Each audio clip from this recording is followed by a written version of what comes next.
So I have a doorknob with no visible screw holes.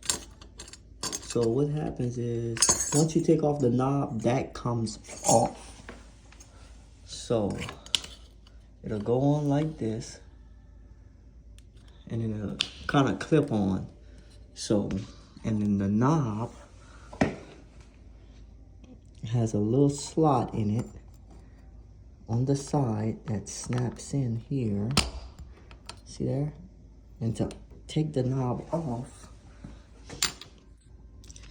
see there are no screw holes. What happened, it was loose and I couldn't tighten it. And there are no screw holes. So you have to press this in to pop the knob off like that.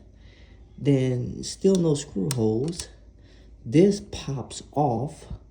So you will pop this off here.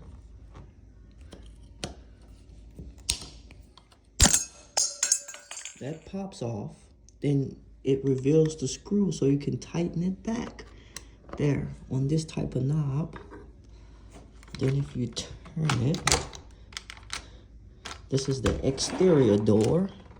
So this is how it looks on the outside. So no way to go on that side. And that's how to tighten it. And then you just simply